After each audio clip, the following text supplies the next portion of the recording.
106.5 and Freedom 106.5 FM of Hightts, where knowledge grows. I am your host, Sonny Bling, and this evening we're joined by the panel: Joshua C. Mungle on the inside, Derek Achong, and of course Otto Carrington, all on the inside with us this evening for another installment of Hightts. And we have some special guests that are also joining us. We have attorney at law, CJ. Is it CJ Francois? Is it? Christian Jr. Williams. Wow, so I had to break down the CJ. Legal purposes, For legal purposes. They can't say CJ Williams. Alright, so we have CJ Williams on the inside. We're also going to be joined by a member of the TTPS that is going to be joining us to share some words on the program. Before we get so far, let's get our show more or less on the road one time. Let me ask Joshua, or you have to come in and start our program this evening. I study if to start with Christian or the sergeant. Sergeant on the line? Sergeant, hear me? If the sergeant is on the line, we have Sergeant JC Small. Good evening, afternoon, everyone. Yes, we do have. Good afternoon, Sergeant Small. Good evening, Sergeant. Joshua Simongo here. I just wanted to start off by asking. But let's give the sergeant a big introduction now, because we please. Say the title and welcome to the program. So, Sergeant Small, it's a pleasure to have you on the program. I'm no stranger. You're really Sonny Bling here as well too. I don't know if you just want to introduce yourself. I am quite alright, man. I don't know if you want to introduce yourself formally to our listeners. If I'm not mistaken, I think it's the very first time in any of our 2 seasons that we've had a member of the TTPS on, and we thank the Commissioner of Police as well for granting this request today. So can you just introduce yourself and, as we get into our program? I am Sergeant JC Small of the Community-Oriented Policing Section of the Central Division, and I am based at the Shoguanas Police Station in the Central Division. All right, I have been in the Central Division since 2016. I'm an IVLP alumni, meaning the International Visitors Leadership Exchange Program. Was an exchange program with the United States Embassy, and I'm just here to share this evening. All right, so it's a pleasure to have you on the program, and of course, Joshua, I want you to take it away right away from the tippy top. Let's get some questions going, and let's get some knowledge on the table here right now. Yes, Sergeant Small. I know you do a lot of work in the communities and with youth. So I know, for better or worse, cannabis is very prevalent among youth. Most will say for bad, which. I wanted to get your perspective on how you've observed the trend of cannabis use among children since decriminalization. Have you seen an increase in that trend from your talks in the communities, or has it been on the flip side? Yes, definitely. I mean, hands-on. I have seen where more youths now open with this thing. I mean, they're smoking in the public. You've seen them cleaning the thing in the public. They're just outside because they're thinking, to me, they have the view that decriminalization means legalization, but there's a big difference. I mean, even in the schools, I've seen an increase now with where more youths, in terms of recording in progress. Yeah, in the schools where more youths being found on the school premises with cannabis, and it's something to me very alarming, because this wasn't a trend that's so open like what's happening now. And for some reason, because of the decriminalization, a lot more youths involved in the usage now.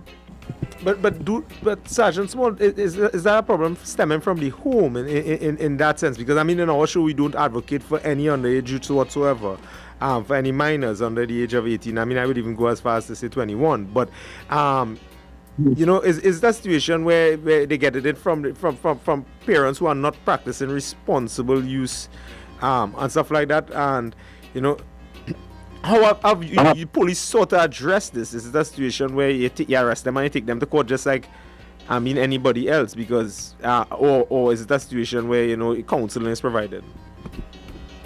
We try to be proactive in our approach to educate them on, but in terms of the household, yes, there were cases that I have information about that. So some children would say that they see the elder brother or the elder sibling or their father have it on the table, and they just pick up some, and that's happening, as well as you're seeing where people, it's terrible. They buy it on the streets, people selling them, even though they're probably underage or they're in the school uniform. It's people that targeting them in that way. because I mean, there's a population, there's an industry. I mean, in the school, what happening now? People on the streets or from communities, let me just say, pushers in the communities, sending children to school with marijuana to sell in the school. That is the reality of what we fit in. Male and female students. You know, as I say, this the criminalization, I find a lot of alarming things that take place, and it's a literal hustle, and a lot of young persons, meaning under the age of 18, a lot of children involved in this illegal hustle. I mean, when we confront the situation, we have a zero tolerance approach in terms of what I mean, the law is specific in terms of having over 30 grams, and then more so, being found with marijuana, a very short, it could be a seed, it could be less than a gram, in the premises of, like before the amendment, it was just in the premises of a school, but now, you know, based on the amendment, anywhere that children gather, so it could be a play park, it could be a school, any place that children gather, once it is you found in within 500 meters of that location, you are deemed to have that drug for the purpose of trafficking. So, you know, we try to be proactive, the officers and myself, community policing section, you know, big up to superintendent, hospitals, but part of our daily operational activities, we go out to lecture to children, educate them on these amendments in terms of the law, so that they will be aware to be misled. Now, Sergeant Small, Sonny Bing here, in terms of, I wouldn't even say directly in Central, but we're from the Central area, and cannabis use, marijuana use has always been a part of the community from day one, right? As far as I am concerned, as someone that would have grown up in Central. And it was always readily available and accessible and that kind of thing, and I don't see that changing for the near future at all for the nation's use, right? However, as we're talking about the school children and whatnot, what do you think as an officer and as someone who even in growing up would have witnessed a lot of marijuana use in and around your community, what would you say can be put into play now that things are now even more accessible and more free with decriminalization and all of that, and the mindset being one of, yeah boys, any and everybody could do this now? What do you think is now the role or task of the officer? As in, what can you all do more than just educate the youth that you bounce up as we going forward to keep them on that straight and narrow? Because I can imagine that the job has just become harder. So true. Let me be real honest. The youths, I mean, a lot of them coming from a lot of communities and backgrounds where they're literally poor. And people because of the vulnerability that exists, because of the vulnerability that exists among some of these youths, people target them easily. So people who are criminally minded and who are selling their weed illegally and whatever, they're just looking at expanding the empire. So whether they use children or people, you know, vulnerability on a whole, that's just what they do. But we know, in terms of the law-abiding citizens, we're hustling marijuana in those fields that the media have it in our possession for illegal means to sell. So we had to provide meaningful opportunities to the youths and them. Whether it's true, and parents have to really sit down and educate their children, the police, people like you, public influencers like yourself, any youths that we encounter. Whether you go out in the park with the children and see some youths come, you know, where I live, sometimes my son I like basketball, so I might go and sit down taking in all basketball on the sun, watching the children play, see the children come out because they love the sport. And then we go have this next group of youths just sit down there, they light up the marijuana, cooking in a public place, illegal on a whole. And they just, if it is, that is your vice, the law say, if it is you're over 18, you stay in the house and you smoke your weed in your house. You hire under 30 grams and under, you could hire 4 trades, that is up to you. But don't come out in the public space and try to promote that and force that upon everybody else. I don't have a real problem with that. And as you mentioned, sorry to cut you, but as you mentioned, because I want to pass you on over to Otto Carrington, but would you say, this one question though, would you say the respect for the police service where cannabis use is concerned, would you say that it has gone up or gone down since decriminalization? Meaning, are you finding more people showing the respect as in, hey, it's decriminalized now, but that don't mean up in the officer's face and are holding back? Or are you finding people more bold as in, officer, go for me now, boy, I want to pull our weed, boy?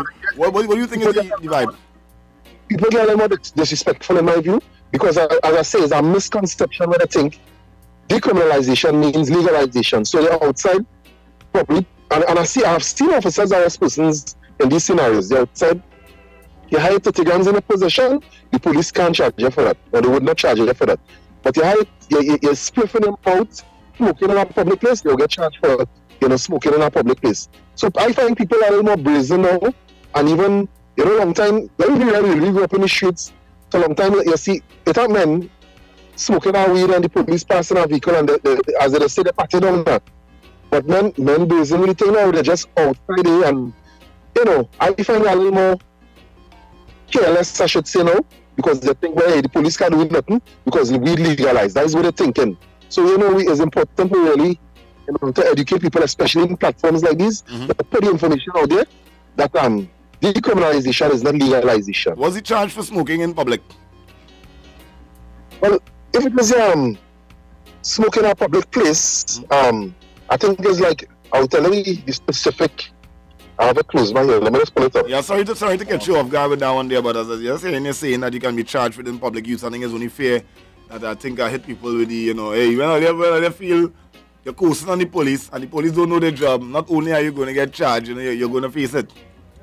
Right, so let me read from the section. Under section 5A, one of the dangerous drug act, a person who smokes or uses cannabis or cannabis resin in a public place commits an offense and is liable on summary conviction to a fine of $2,000. No, sorry, $250,000. Wow. $250,000. Wow. And so it's a fine and imprisonment for 5 years. Wow. So, and what you did mention, and I'm going to put it out to you now, but what you mentioned there is, you said cannabis or resin, right? So, in essence, the folks that are out there with these vaping pens and these things in public, that is also part of the charge too? Yeah, definitely. And things like marijuana, brownie, and whatever product, once it is the resin is under 5 more than 5 grams, you're committing an offense. Let's get Otto to come in here with a couple of words. Otto. Hey, Sergeant Small, a pleasure to have you on. One of the things I wanted to ask you is that, so do you think that there needs to be more public information even amongst officers or even the level of enforcement? Public information and even public information for the public, because clearly from what you're seeing here, from what you're saying, it sounds like if the people are misguided. The people are misguided. Definitely. Yeah.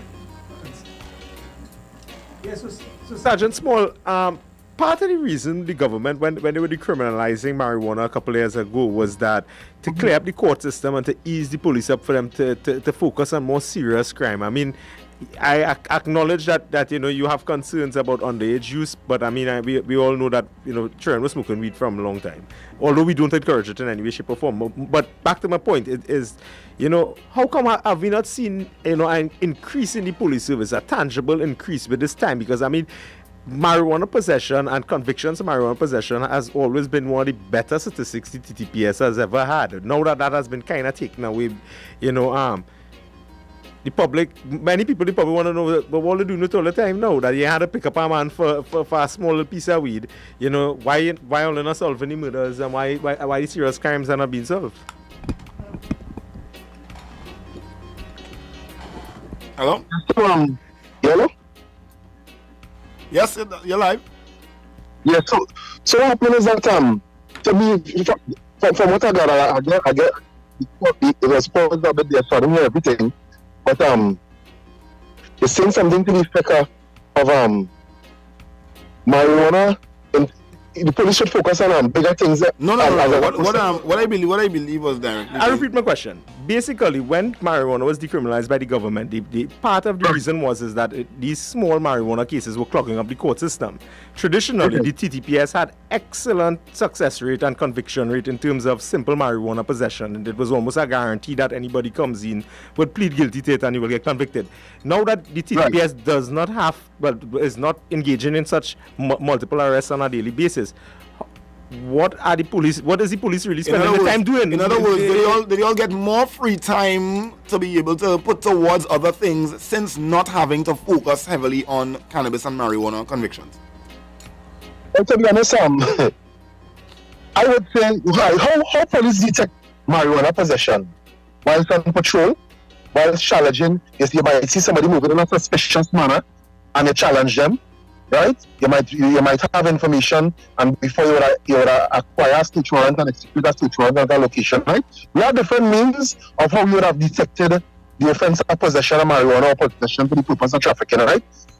So what I want to say is that the police, in terms of challenging vehicles or challenging persons, that hasn't changed. Because if it is we have information in terms of any illegal activity, whether it's somebody has something illegal in possession, it could be a firearm, it could be a stolen vehicle, it could be anything. The police still in the business of challenging people. And I think that's what I intensified because of the prevalence of gun violence and gun crimes in Trinidad and Tobago, violent crimes and murders. So, I mean, under the leadership of our new Commissioner of Police and the executive, I think we ramped up operations in terms of searches and stop and search and challenging vehicles and executing search warrants and targeting drug blocks. I think we ramped up our operations, right? Because of the serious nature in terms of gun crimes. And to be honest, a lot of persons who in the business are selling marijuana or drugs illegally, they usually have firearms to protect their empire. They usually see other persons who are selling as a threat. So then there's no fight for turf.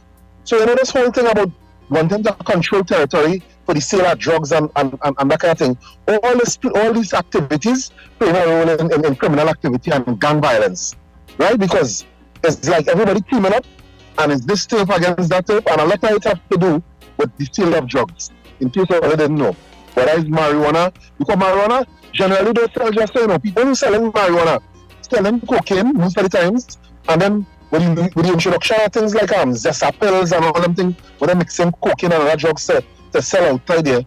I think you know, a drug pusher. I mean, besides probably the boy and I'm living on the mountain top, everybody looking to control turf and looking to have a bigger target audience. And that is why they're targeting the schools. Because they're just seeing sales, they're not seeing a person, they're not seeing vulnerability. All the pushers they see, most of them are sales. And we ramped up our police operations considering, you know. And Sergeant Small, I just want to go back to the issue of youth usage. Do you think it should be considered that the parents of some of these youths who are smoking and have marijuana in their possession should be charged or face some sort of punishment for not executing the right responsibility for their children? I think definitely parents should take some blame. But when parents should take some blame, yes. But when they look at influence and the power that gang leaders have in the street, they cannot dominating with parents with the children sometimes, you know. Because when I am seeing where the gangs are targeting children as small as 10, 11, 12, 15 years old.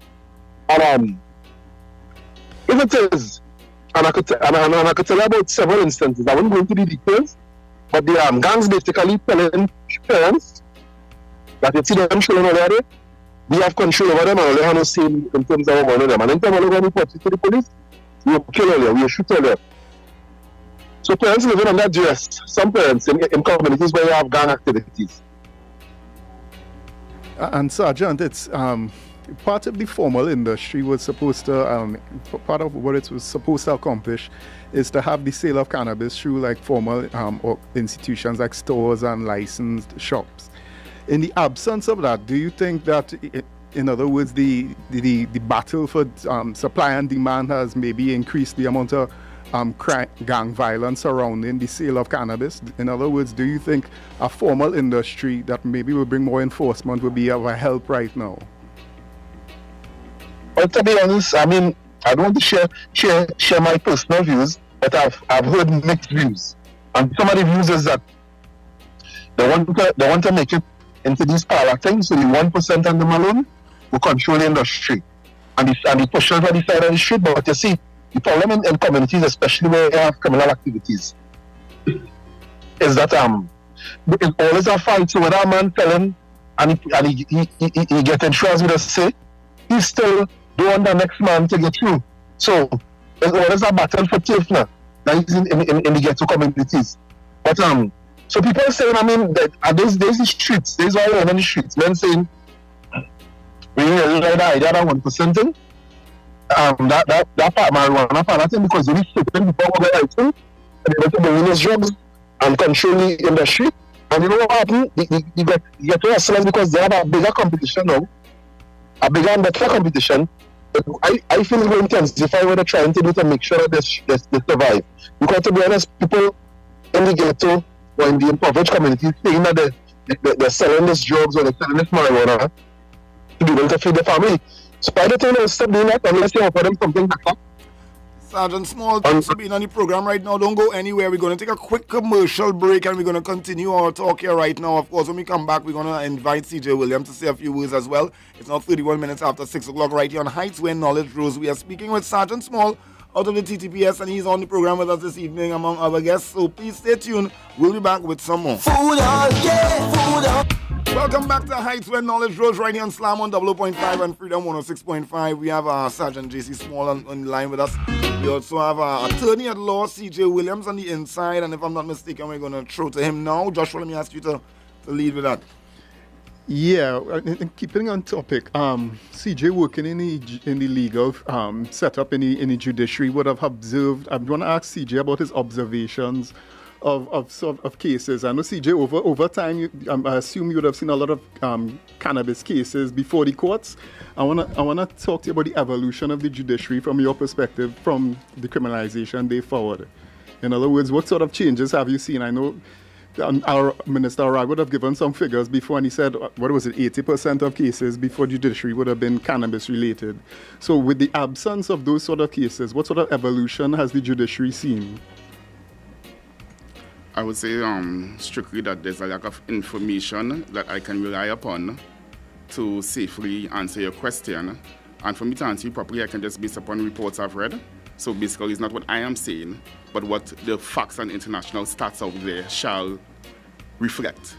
With respect to corruption, according to the United States 2022 Human Rights Report, Trinidad and Tobago, corruption is a key factor. And once you speak about corruption, that basically affects the judiciary and or the government and or public institutions, I would say. So I can't give you that information simply because there's a paucity of information that the government has provided on an international stage, sir. Okay, fair enough. One of the major things that Minister Arawi would have promised in decriminalization was that he was going to clean the records of a lot of the young men who were convicted for cannabis-related crimes. From your understanding, has that taken place? Again, well, I can only speak from my perspective that to actually achieve that feat, it is quite a process which requires information which may not be readily available because of the oldness of the records, which is a long process. But to say the success of that program, again, I cannot answer you. And I can tell you why, basically. There just simply isn't enough information provided internationally to answer your question I can defend. Okay, CJ, just added, it's a pleasure to have you here. And I just want you, I know you have been listening to the conversation with Sergeant Small, and honestly seeing, some of the revelations that Sergeant Small would have seen being on the field as a police officer. Would you want to weigh in on what he would have said, especially seeing that since the decriminalization, he's seen a sort of a lack of respect in regards to the laws when it comes to persons using cannabis? I understand what the sergeant has said or what he may be trying to speak about or basically make the population be aware of. However, I wouldn't go so far as to say that it isn't proper to have loose lips or some cavalier, and I may understand that he may just be not informed, but it isn't really his fault on a serious level. It seriously isn't his fault. It seriously isn't the Commissioner of Police's fault. It seriously isn't their fault at all. The sole reason I would put that is, I would say, on the government's fault. And the reason why I can say that is this, on a serious level. There's something called understand the whole drug construct in the world, basically, right? There's the United Nations, they lead the show. On one side, there's the ECOSOC body, that's the economic and social status of the world, basically, and then the International Narcotics Board. They advise the ECOSOC status and advise the UN. However, in January 2023, this year, they laid a report, and the report really, I would say it's a damning allegation not just against the government of Trinidad or Barbados or Jamaica. Similar countries that wish to play cavalier, I dare say, and go down this pathway of decriminalizing or creating an industry for marijuana, because Sergeant Small actually had it correct. Marijuana isn't shipped by itself. So any calculation of marijuana must be calculated with a shipment with respect to cocaine also. And no one can really say the use of cocaine prevalence in the ages of persons 15 to 64 years of age. And the reason why I can say that is, and let me quote, so, it's not what CJ is saying.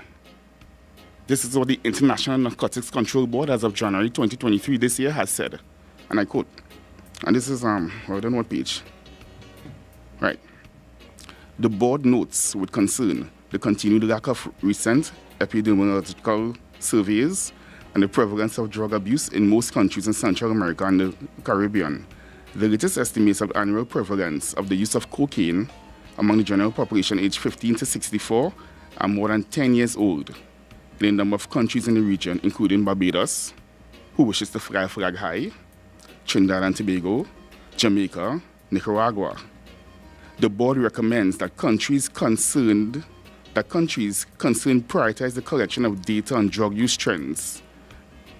So basically, all those countries named I just called, the International Narcotics Board, they are holding us accountable internationally by not being able to properly provide data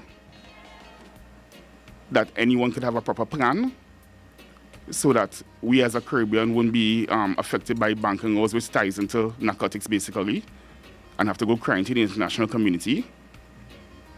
That's our downfall. So however, in a sense, there's a free-for-all going on more or less. I would reach further to that because with respect to the free-for-all, I would say probably it is the setup of a great cartel, a great con on the nation basically, and I can defend everything I say, right? But I don't want to just paint a picture of just gloom and doom, right? And the reason why I can say that you must give kudos where kudos are due, So there is the operational plan. Hold on. Yeah, the operational plan for drug control of Trinidad and Tobago for 2021 to 2025. That's a good report. However, there's one flaw. It starts off with the need for information and data. And there is no survey, household survey, dealing about the use of drugs, marijuana prevalence. There are no metrics? None. Are you saying this is deliberate? I am saying that it is just like, for example, when persons introduce themselves, they may say, oh, can I pull this, have this international body I associate with this training from this international one? Of course, the country always wishes to boast about our international partners. However,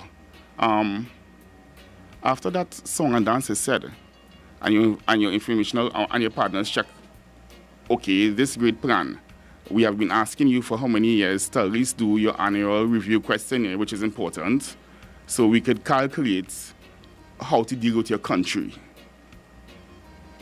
Who's that, Snoop Dogg?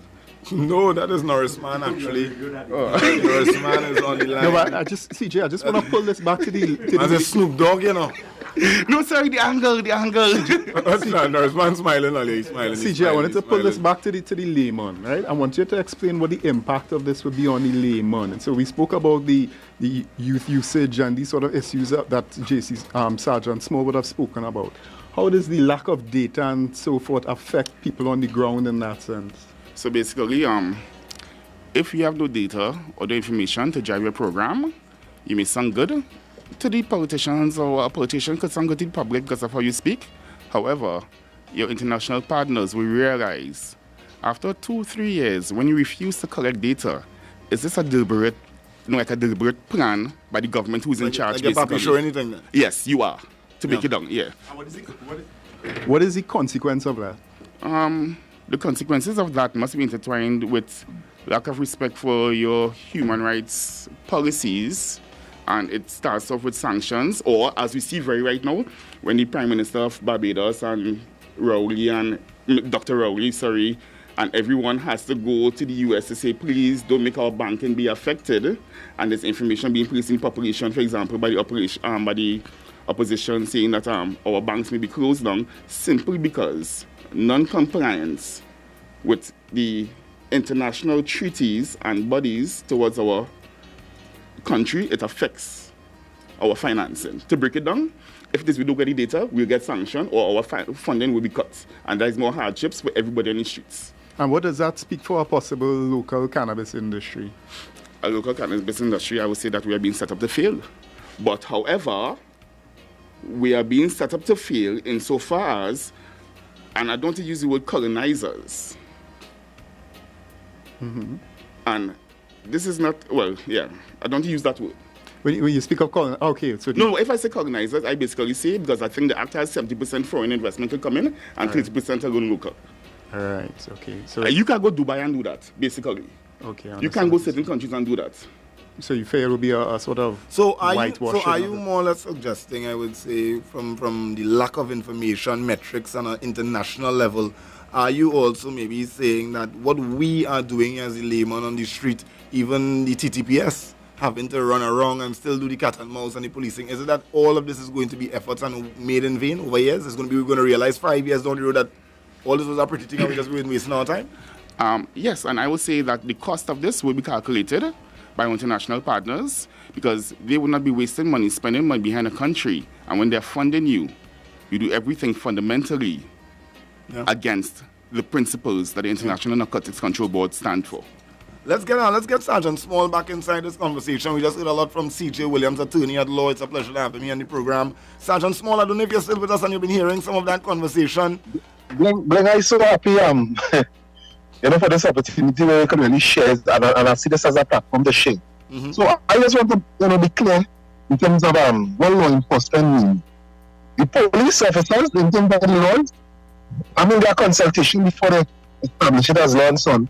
But we are enforcers of the law. So the law clearly outlines some rules. And I deal with the layman, right? So I want the layman to understand what I say because it's important for them to understand what I say.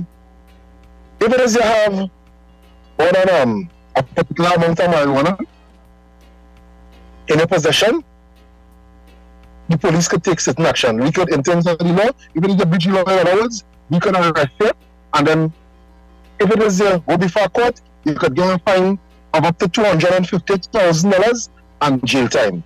If it is found in any location where children gathering, right, and they have marijuana in their possession, it could be just a smoke.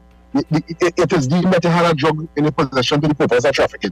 So the police, they have to enforce that. However, we have been using, in terms of our strategic plan, an intelligence-led policing approach, an evidence-based policing approach. So we believe in replicating, what research has shown, and we also use a proactive policing approach. And I want to mention our GRACE program, our gang reduction and community empowerment program. And I'm happy to good attorney mention surveys and that kind of thing. We have our research department in uni, but in terms of the TTPS, we are about probably just tomorrow, we are going into the schools and do our own surveys to hear from the children, to hear from the teachers, member staff, in terms of what their experience is like. Let's say, who feels it now? So besides the work, the information we have been getting, the word on the ground, in terms of our intelligence-led policing approach, you would have been getting on the ground. And when I quote or paraphrase earlier, I was just speaking on behalf of the person that I have interacted with on the streets and the feedback they're giving in terms of the perspective on how they believe having like marijuana parlors and these kind of things or pharmacies or whatever, supplying marijuana will affect them. Just their personal view. Right? So we are using a whole approach to deal with root causes to problems. And I am saying that I have personally seen in my policing experiences, and my colleagues would share the same thing, more youths being engaged in marijuana usage at the school level, and they are part of a gang empire where people on the streets or gang leaders on the streets giving them marijuana to go in the schools to sell. And they're really not focusing on schoolwork and everything. And when you look at drug sale and that kind of thing in the streets when they get all that said earlier, it is fuel other activities. And then there's a fight for turf and there's so many different things. So I just want to really share the basic information and help parents, people like yourself and the general population to understand, how we need to play a role in terms of guiding our young people and making sure that they stay on the right path and not be easily misled just because they want to be a part of something, to me deceptive. And right? So I just want to share that. Yes, Sergeant Small, I don't want to put any kind of trouble here, but in these same communities, there are often conversations about the role of rogue officers in the sort of trade, in the cannabis trade and this sort of thing. There's always this talk of they have these rogue officers running certain blocks and so forth. What I want to ask is, can you give the assurance that the TTPS will do what it can to rid the sort of rogue officers from these sort of, if it is indeed true, rogue officers from being part of this trade and so forth? Is enough being done by the TTPS to rid these sort of rogue officers who some would say are helping to propel this side of the industry? The police service doing all in its power, and when you think about the arrests, in terms of a few hundred officers that the professional standards are arrested, and before the open court and the matter still pending, I would say that the organization is doing its part to ensure. The organization itself, I'm not saying that all the officers in the TTPS, abiding by the laws at Trinidad and Tobago, and it's clear that even when they breach the law, it have consequences, and they are facing situations where they're before the open court.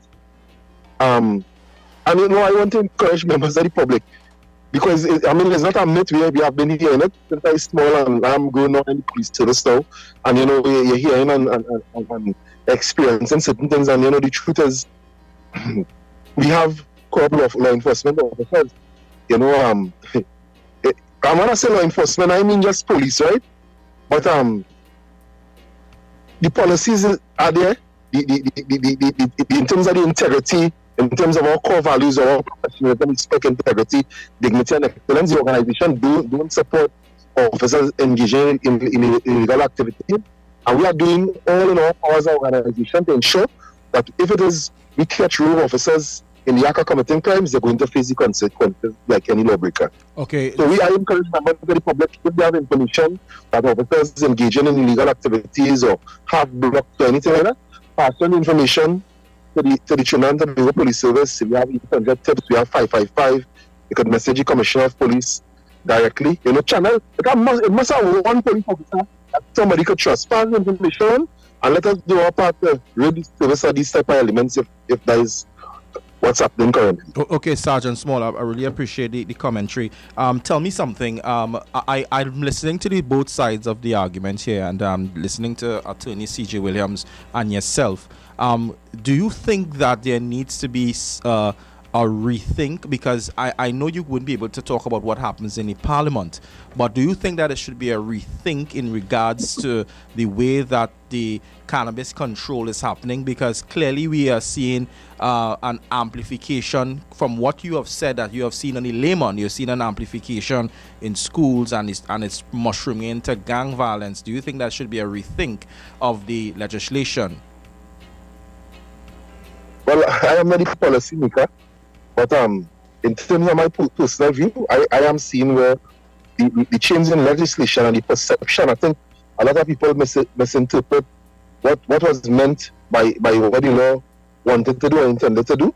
And as I say, and I want to reiterate and continue to say that persons have the view that decriminalization means legalization. So I think public education is important, and because the law didn't say that you could just sell weed and the law didn't say that you could just sell marijuana and be on the streets and giving children to sell and smoke, and the law ain't promoting that at all. So I think public education is what is needed more. So, of course, we have our Sergeant J.C. Small on our program here right now. Also, C.J. Williams, attorney at law. It's a pleasure to have him on board, both gentlemen on board, actually. We also have Norris Man out of Jamaica, because, we have our reggae artists that we tend to involve in our program as we speak different angles of cannabis, not just in terms of business, but in terms of the music, the culture, spirituality, and more, right? So we're getting ready to take a quick commercial break and come back.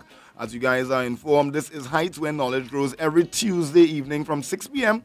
on Slam on 00.5 and Freedom 106.5 FM. And this segment is sponsored by Royal Extra Stout. For a refreshing, delicious, and unforgettable additive-free experience, drink Royal Extra Stout. The full-bodied, lightly carbonated stout explodes in your mouth with balanced flavors of caramel, chocolate, coffee, and fruit combined, all right, with the smokiness of roasted barley. For a royal experience, drink Royal Extra Style. We're going to come back with some more right here on Hightts. Hightts on Slam on 00.5 and Freedom. So welcome back to Hightts, where knowledge grows right here on Slam on 00.5. Yours truly, Sonny Bling, of course, with Joshua C. Mungle, Derek Achong, Otto Carrington, and our special guest this evening, Attorney at Law C.J. Williams. We also have Sergeant J.C. Small on the program, and all the way in Sweden right now.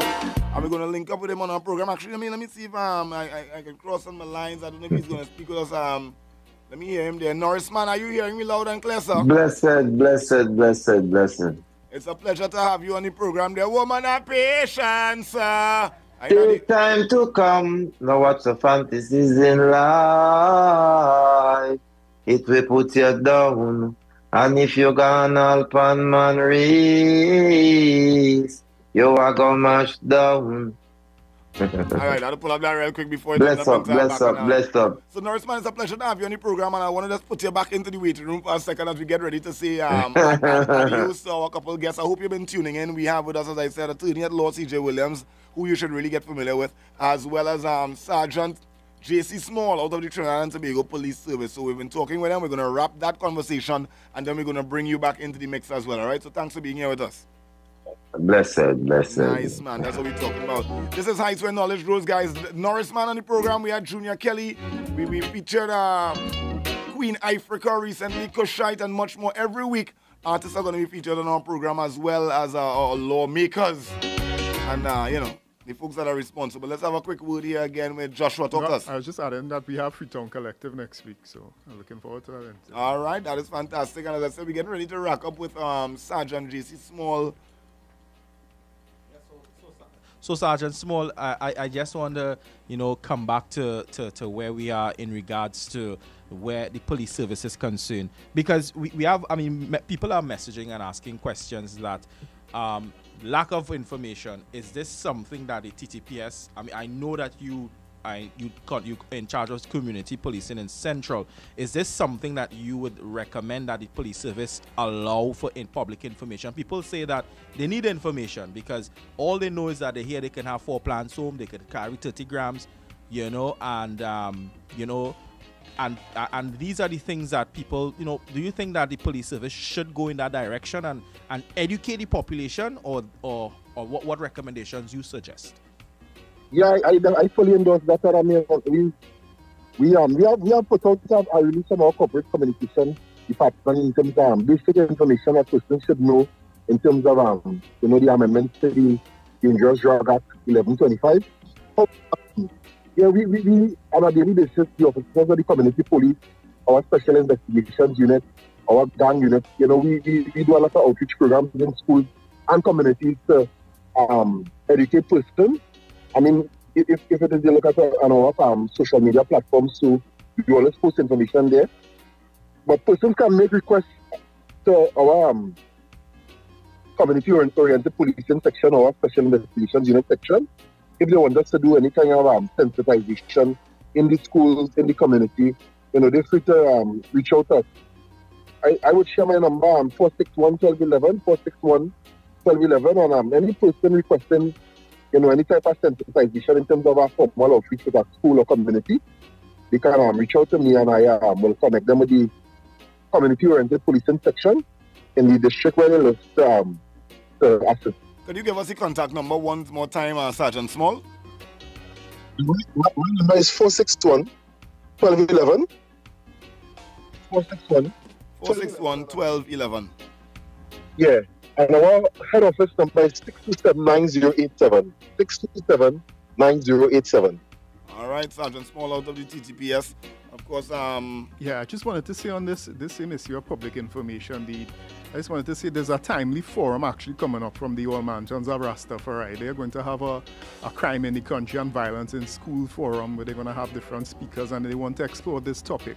It's happening on Sunday, this coming Sunday, May 28th at Woodford Square, Port of Spain, from 7 a.m. to 7 p.m. So if you have any concerns about crime, and especially as it relates to youth and in schools, you can come and join the discussion and explore this issue.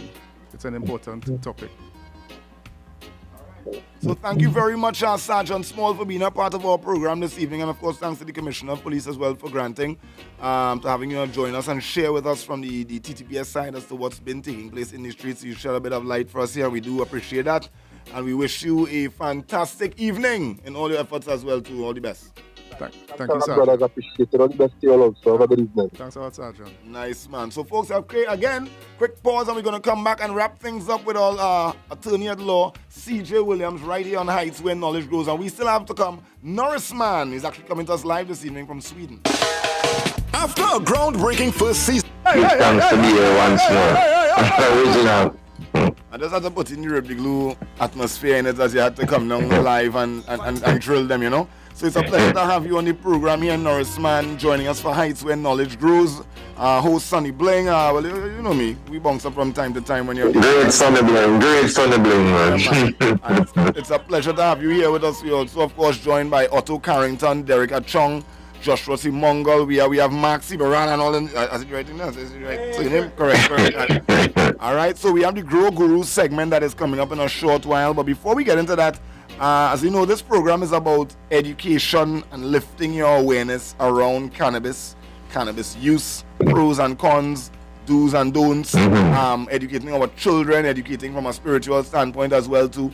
And we want to hear all different aspects. You, of course, are a reggae singer, reggae artist. You've been giving us hit after hit for quite a long time in the conscious realm. You're a Rastafari as well. So we want to hear from you, and we have some questions for you. But before we get into that, my first question is, the song that we just heard, Woman of Patience, what was that song really about? Was that a true story? Because I observed during the song playing. Yeah, true story. Yeah, you're sitting definitely. I see you in the Zoom, and you're very much in a deep meditation in the Zoom. I see you singing along. So I was thinking to myself, how... Yeah, we're in the lab, in the studio, we've always been working, so we just paused the work to have this interview. And of course, I've heard you've been talking to these officers and they were speaking on marijuana and stuff like that, but you all know Tingo already, so I just have my say to say, All right, well, let me bring some members of the panel to get the show on the road. Before Otto comes in here, I just wanted to... That song was written under the influence, right, Norrisman?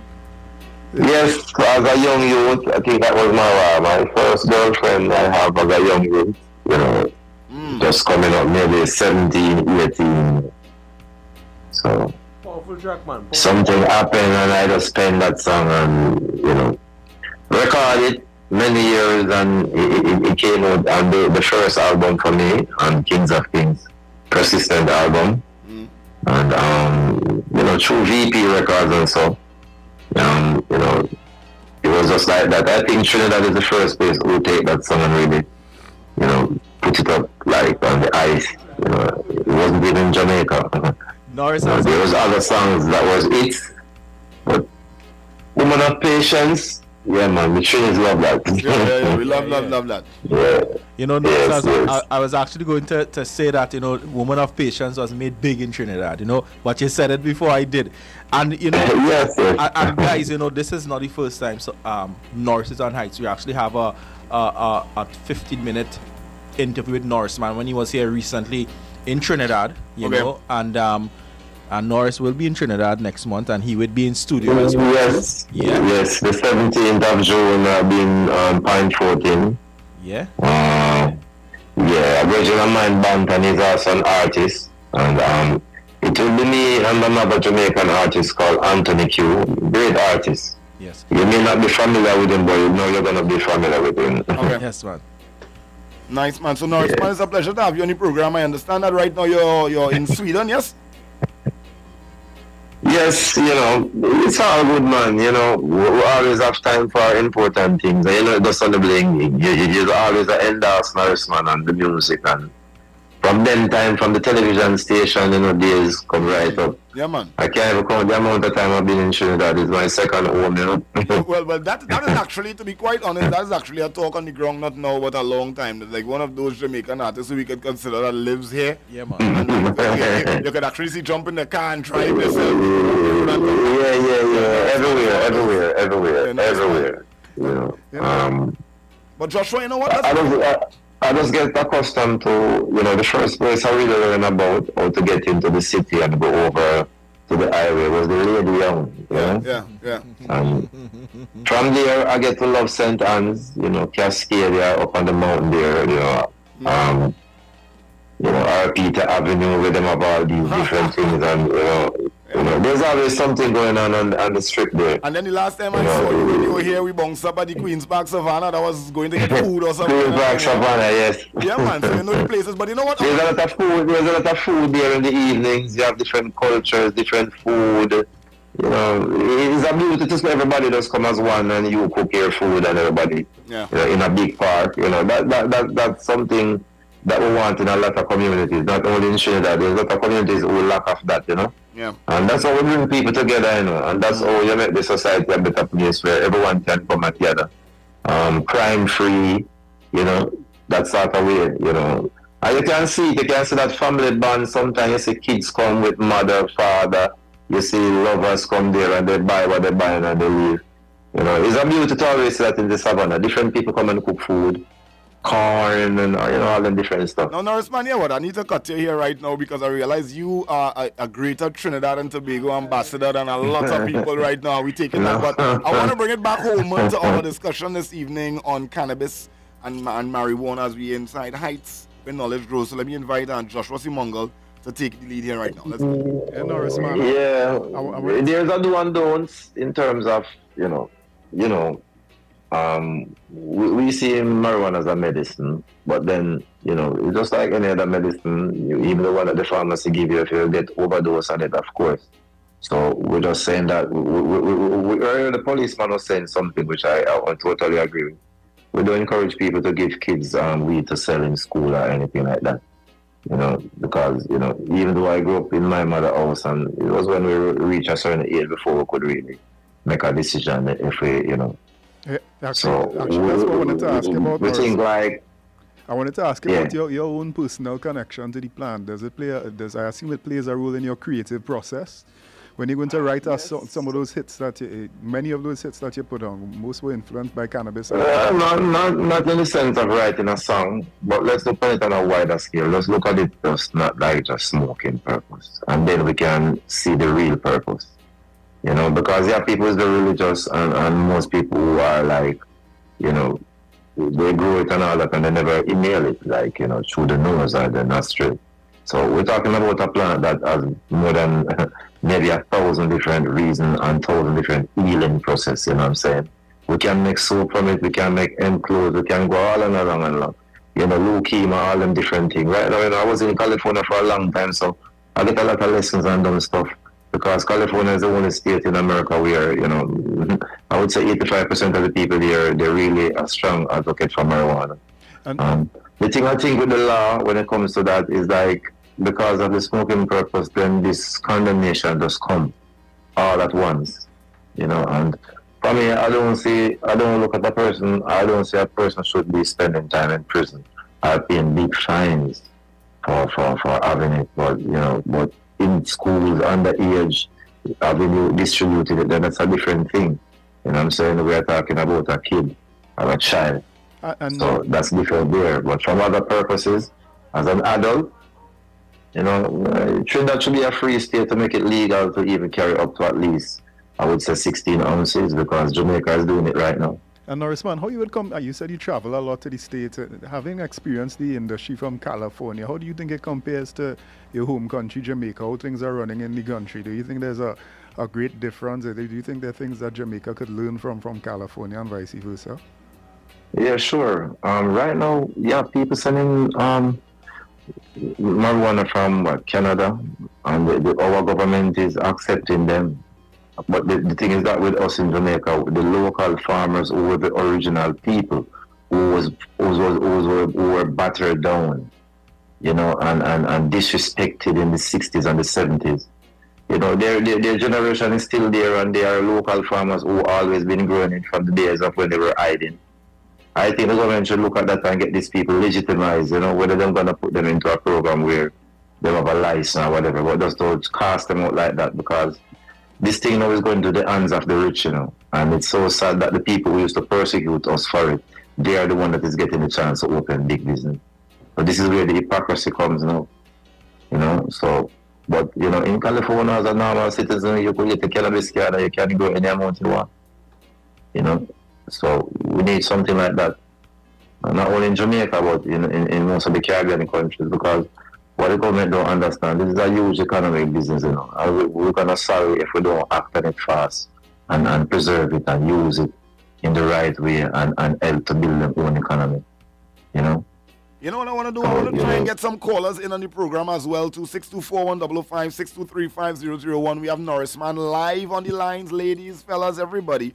We have Norrisman live with us here right now, so if you want to get in and maybe ask a quick question or send something relating to the program, now is the time as well too. And I want to touch my message board pretty quick, because we had quite a few WhatsApp messages right now. Flames and things coming in on the WhatsApp right now from some of our listeners. Somebody said, Norrisman is in the building. A lot of the fans seem to be quite excited about this. Candice says, good night. She said she doesn't smoke or be around smokers because of her sinus and breathing problems, but she finds that the program is very informative as to all aspects of the cannabis and where the law is concerned. So she says 2 thumbs up for that. Let's go to the phone lines and see who we have with us here. Hi, good evening. You're live. Hello. Hi, good night. Yes, sir. You're live. Talk to us. Yeah, so I'm listening to the whole conversation and stuff too, and what Norrisman is saying is making perfect sense. You know, so the higher powers believe that they could benefit off of the sale of cannabis, right? So that is why you have this exponential increase in the production. You have an exponential increase in marketing this product, because they believe now that they can market it and make a profit out of it compared to what we were doing in the past. That's it? Definitely. As I say again, you know, it is very sad that the people who were persecuted and went to jail and get a lot of the time, like, you know, back in the days, Toots, all them man was locked up for just a joint. So now here we go now, seeing it come to pass where these people open up big business. Would I want to do business where there is no THC or CBD? It doesn't matter. I'm just saying that the small people will still not have the chance now that it is more like legal to have their own business. That is unfair. It's like the inhabitants of the land, which is like the native Indians in California, they would never suppress them in any way. They would give them free, tax-free, and they would be the native of the land. And they would be the person who grew it in place like Humboldt County and all them far place. The government protect them, you know, in that way, and then they can earning from it, you know, because as I said, we use it as soap, we use it as different healing process, we make M clothes. There are different reasons for using it, but then in the eyes of the government and the police, there's only one way: to catch a man with it and lock him up in jail. You know, they've been doing that for years. Are they having a benefit from that? What do they get from that? I want to get another phone call on the inside. Let's see what the people are saying here. Good evening, welcome to Hightts. People to me, oh God, them must follow me up, fight all day and night. Oh Lord, that's enough. That's enough. You got yourself Norrisman. Me tonight. Can't be afraid. Thank you for all the inspirational music. Doctors deceitful. And we are trying to do, because since I'm a child, I've been listening to you, and I'm telling you, you play active role in plenty youth life growing up. And I just wanted to say thanks. Thank you to Sonny Bling for giving me the opportunity to say that thanks indirectly. Yeah, man, respect. Give thanks. Keep doing Every time. Looking out for your new albums and then. Yes, I really appreciate that, man. Every time, you know. That's what we talking about. There are the fans out here, you know. Norrisman, you know, no.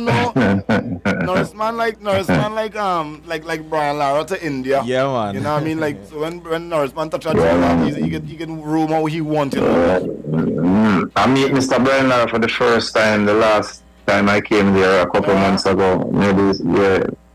All right. Maybe some, yeah. It was a pleasure meeting him, you know. Well, as a youth growing up, you know, don't forget, you know, we love cricket in Jamaica, you know. Correct. So it's not like we don't know about these people before we even. Yeah, we know about the great Brian Lara from way back. Jamaica is very active when it comes to cricket. Remember the West Indies, you know? Yes, man. So, yes, man. yeah, from Courtney Walsh days, Jeffrey Dujan. Yes, man. All them, man, you know? Chris, those are some great cricketers back in the day, Doris. It's a wide culture, but we always remember this. Jamaica and Trinidad, there are similarities in many ways. True. We share a lot of similarities, especially when it comes to music. One of the key things that we have this connection with is the music, you know? The same love that we have for reggae music, you guys have it same way, 100. So Norris, one thing I wanted to get from you. I know that in our last conversation where we had at Cascadia, you were talking from the aspect of Rastafari and yes. the persecution that is being faced, and you're just going to look back at from the Jamaica standpoint, and we see any models of the decriminalization and industries being set up across the Caribbean. From your perspective, I mean, have you, from what you have, from the last time you have talked to now, what have you seen in the sense of any positive development for Rastafari? Because I know that that is very close to your heart. So far, what is happening right now, the indigenous behavior is now drifting and going into other parts of the world. So, the few elders that left behind who have set the foundation, a lot of them, I don't think they have been treated good, in terms of the recompensation and all the money that Jamaican government have to give to them. They are not doing enough. And remember, these are the little people who are going to be left back, who have that and the indigenous upbringing of Rastafari. When they disappear and gone, what is going to happen? It's very important, to keep the root of the tree so you can grow more and get more knowledge, And it's hard for these people also that, as I say, most of them are in the same farming business, and we need the government to step in and give them full access to grow this thing. And not because they don't have $1 million to open a business, because they will never have that. The rich will come and they will open a CBD, whatever. And, it's happening right now in New Kingston and other places. The uptown people open these places. No, man. I mean, the Rastafari community in Jamaica and reggae artists generally, in my opinion anyway, because that's how I know about Jamaica and life in Jamaica. Them from the songs that you guys would have sung. I've done so much in Jamaica. Why is it even after all these years? It seems like the Jamaican government. I mean, I know you guys want no record. It's a party thing, because they remember history will never lie. Bustamante was from the Jamaica Labour Party, and he was the first one who said that them should hold Rasta and trim them. So just think about what I say. And who's in party now? The Jamaica Labour Party. Okay, I understand. I just find it was disrespecting the Rasta man now. But the Rasta man is really who put Jamaica on the map now. We always know that when I go to Jamaica, the first thing I say is welcome to Jamaica with Bob Marley with a mic in him and the blacks is flying like this. Yeah. And even though them don't like Rasta, them put it right at the front of the airport for the tourists to see. So they are used Bob Marley as a poster boy to advertise Jamaica, because the government is not so important. Because if I put the Prime Minister on a poster as a flyer on the highway, nobody sees him. But if I put Bob Marley there, everyone that is coming from abroad is going to want to come more. If I'm not mistaken, Bob never got the highest national award in Jamaica, did he? Well, it was supposed to be on the money, and they come with the $50 bill. They never went on until all they come to the $5,000 bill. And he's always some guy who born in Europe and came here in the 50s. Edward Siaga, all of them, man, no disrespect, most of them, man, as politicians, if you look at their fair skin, there wasn't any man who grew up from a community as a black man from way around in Portland or anywhere. It's all these guys from abroad who came here in the early days and buy out the lands and then come back to be politicians. They are the one that we have on our money. I mean, Trinidad is a little bit better than that. I mean, unfortunately, here, there. I mean, I really feel for you guys as a great fan now. Yeah. But you see, these things have to happen, as Bob Marley tell you. That's why repatriation have to be a must. Because remember, we came on a place where we were taken, and we came there and we saw Arawak Indians. What else do you think? No matter how we try hard in the West, it's always going to be a problem. And if we had known, if most of us had listened, as Rastafari who came out on the scene as musicians and people of great success, if we had put all these energy in Africa, we'd be far by now. We'd be very far away, but we never did. I guess it's not too late. We could hope, one could hope, in the future, maybe, yeah. Well, not to call names, I'll put it this way. These artists who becomes prominent and making name from the name of Rastafari, they are more richer than me. What have they done? They sing about repatriation. They never went to Africa. They're still around. They come to Trinidad or anywhere and they make big bucks, 80,000 per show, 50,000 per show, and the purpose that they are singing about, they are never fulfilled, not even 5% of it. Most of them don't even buy a piece of land in Africa, so we are far behind. I understand. So all that our forefathers have chanted about, freedom, repatriation, fundamental repatriation, after a while when a man get rich, him don't act on it anymore. Some artists right now have to give a bunch of money to go to Africa to sing. Well, I do show down there with Luton Fire and Font and Moja for free. A matter of fact, Luton Fire rent the stadium himself, pay for it. Because we have a love for these people and we have a love for the place. And we want to see development in them places. So, it's a whole lot of work to do. Africa is big. The work don't even start. Long after I am past and gone, 4 generations after me have to help to fix the problem. No, Norris, man, what's happening, my friend? It's a pleasure having you on the program, of course, this evening. Rastafari, blessed love. Yes, man, every time. Yes, Sonny Blaine, give thanks every time. It's always a pleasure, because, I always embrace and I have to give thanks. And it's always love to Trinidad people. What can I say? I can't say no more. I am always welcome in Trinidad. You can't say no more, but you can sing. I could sleep at anyone else in Trinidad. They open their doors to me. No, you can't say no more, but you can sing some more. And before you come off our program this evening, which one of them? Which one of them? Let me do a vote in the room. Let me ask you. What the moment you're feeling right? And that is Hold on, my lord. Pull up. My partner rhythm. A cappella, Ladies and gentlemen, this is Hightts where knowledge grows. 37 minutes after 7 o'clock. We're getting ready to say thanks to Norris, man, for being on the program. But of course, you can't be tuning in from wherever in the world and not give us some iconic jams, all right? So, Norris, man, you getting to make your exit on that Tucci big tune. So, ladies and gentlemen, live right now on Hightts where knowledge grows. Norris, man. You cannot live amongst the Eden. And as far as I can see, a pure friend enemy them. When you see the Eden, them never want see we strive. So them set all bad road in our life. Whoa, never want see we strive. And for the moment you're feeling right, the moods and the tides are high. Say you never knew it. Say you never knew it till a Rasta man come in your life, yo. Check me out at Pine 14. Remember the 17th of June. Don't miss it. It's gonna be a great event, a good vibes. My friend called Bantan. We're all celebrating, man. You don't know when you go to Pine 14 on the countryside, it's always a vibe, So the 17th of June I'll be there, So all the fans who love Norris Man music, just come out and support, Give thanks and praise, man. Rastafari, and one love to everyone, blessed to everyone. Nice, man, Norris, man. Thanks so much for being a part of the program this evening. We appreciate you and we appreciate your time and all the efforts. Blessed, more life. Yes, man. Be safe on the journey. We're going to link up. That's it, everybody. Norris, man, a part of the program. We're going to take a quick pause. And when we return, we have our Grow Guru segment with Teacher Mark and Teacher Derek. Come back to Hightts right here on Slam on 00.5 and Freedom 106.5 FM. It's now 46 minutes after 7 o'clock. And of course, this 15-minute segment is brought to you with the kind compliments of 1212 Grow Shop.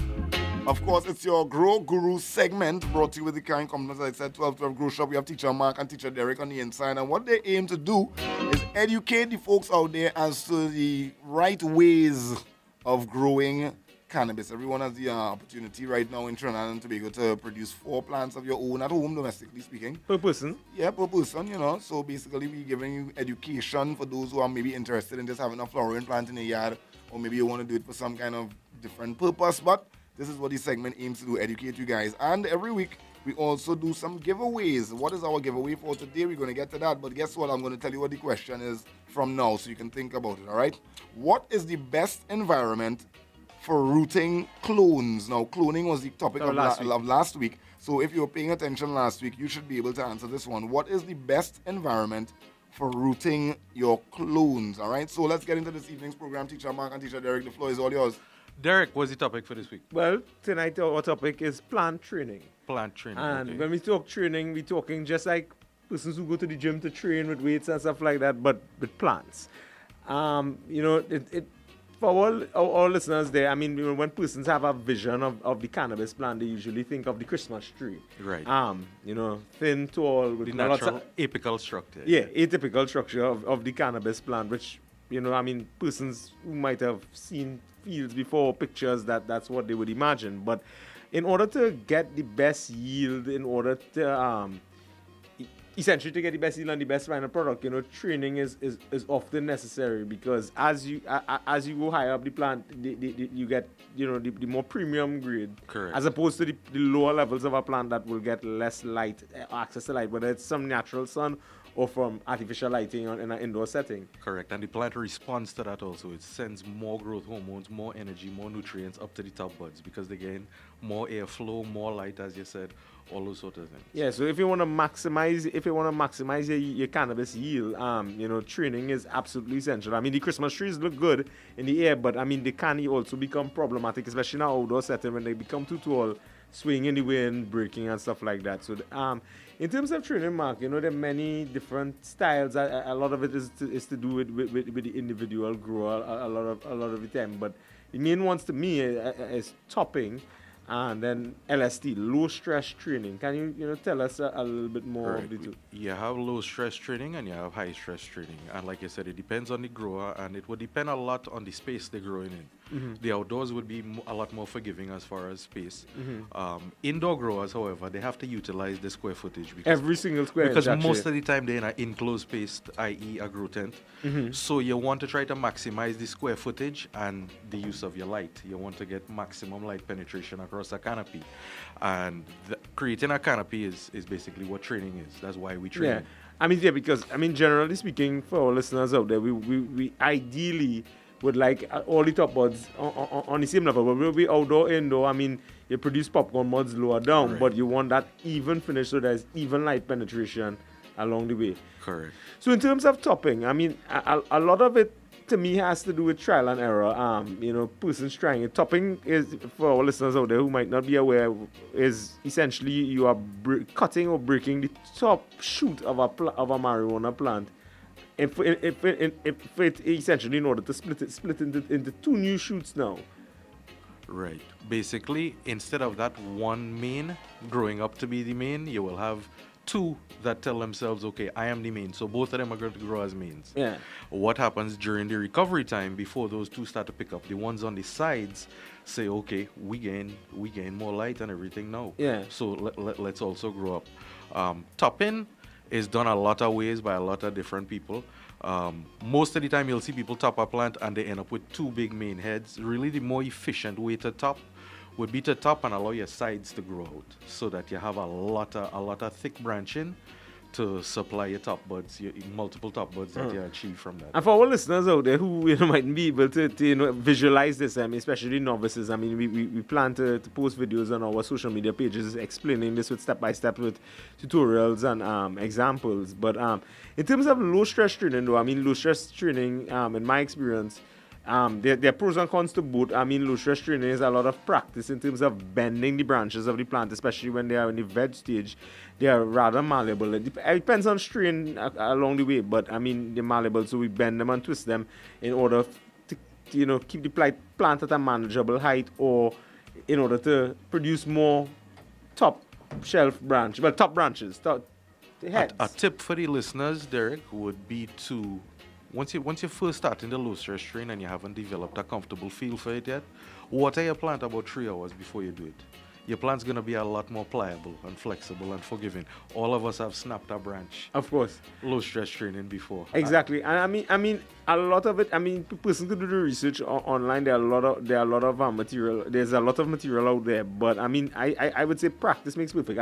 Even the first time I topped a plant. We were a little cautious, thinking, well, would it grow back? Would the plant, you're checking it every hour. Yeah, every hour, every day, waiting to see, and then you see the little two shoots coming out the top and growing out into two. So patience has a lot to do with it. So certain plants I have found as well also to respond to the different types of training differently due to genetics largely. So some plants might like to be topped and will shoot multiple shoots from that, but then there are some plants that do like topping at all, and would stunt or would be a little deformed. Yeah, definitely. I would definitely say from a beginner's standpoint, start with low stress training. That's basically tying your plant down.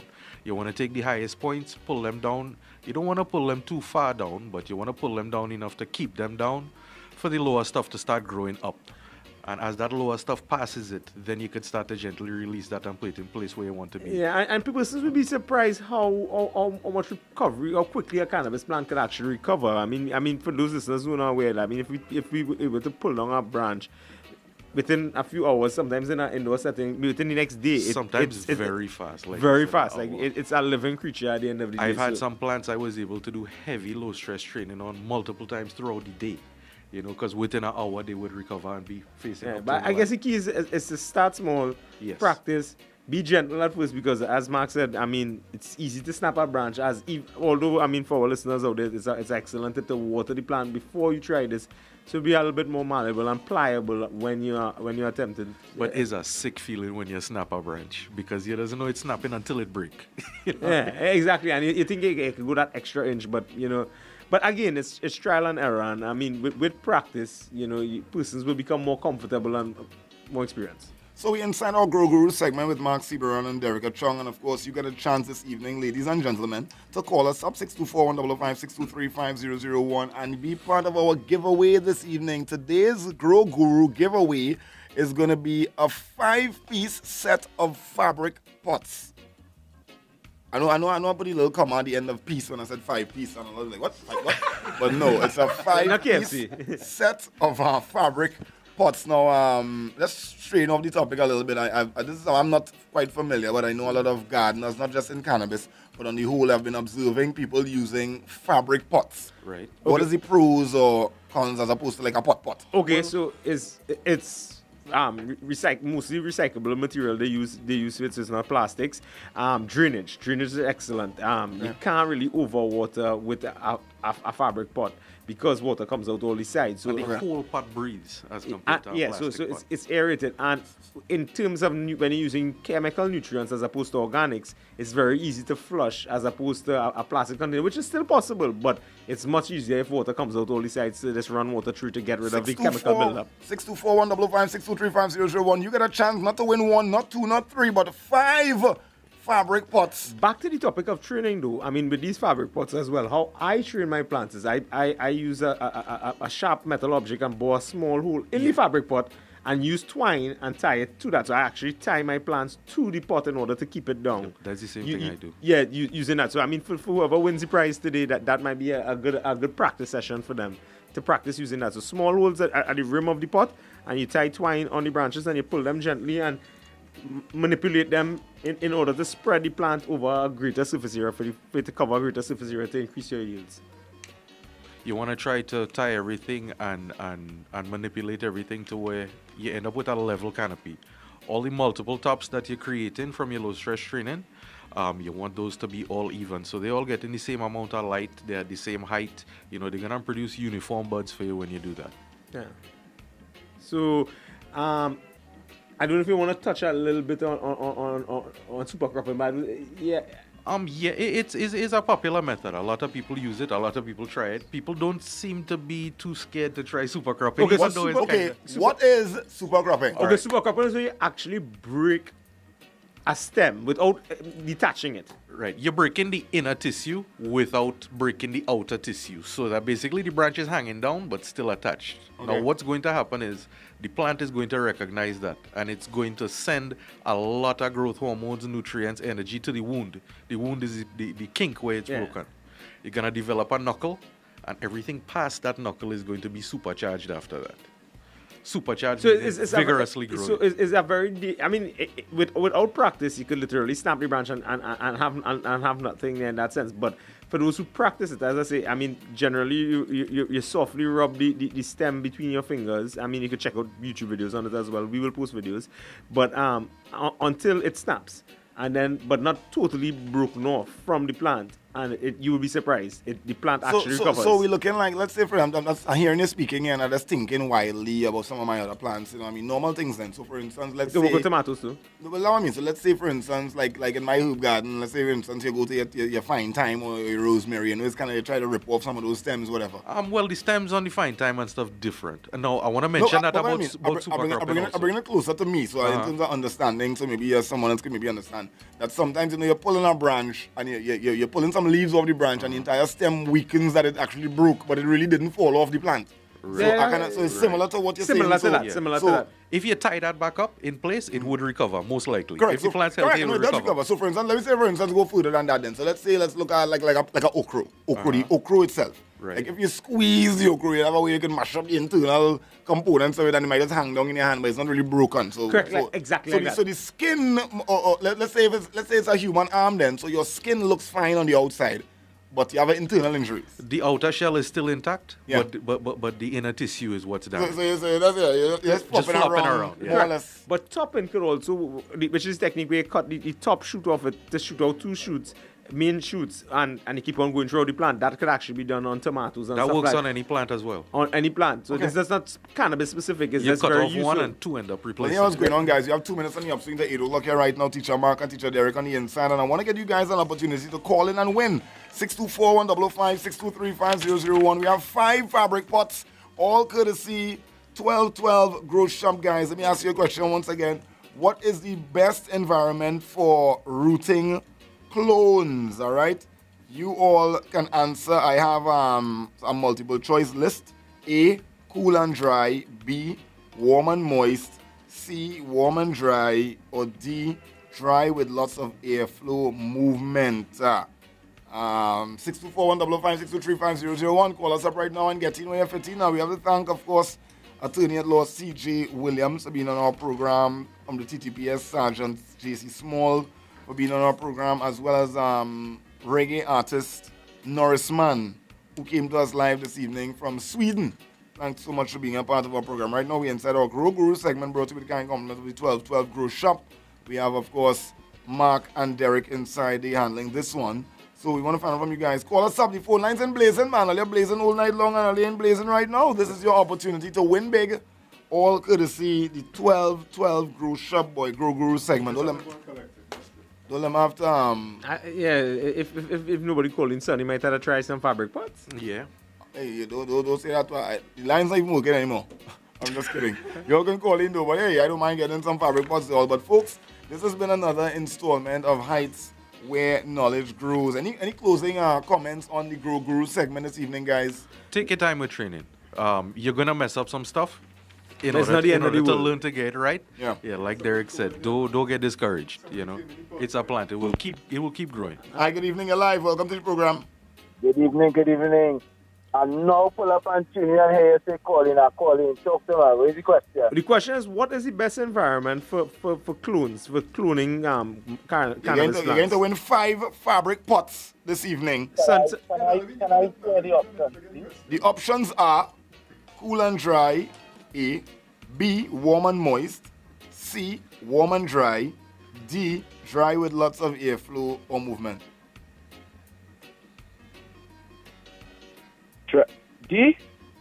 D, dry with lots of airflow and movement is incorrect, my friend. That's actually good. Dry and lots of airflow movement is good for flower, not for cloning. Oh my gosh. No. Okay. But see now I'm the only caller, I don't know. Sonny, what he said? Well, according to the panel, they say get the man the black. Me a vex. All right. The right answer is B.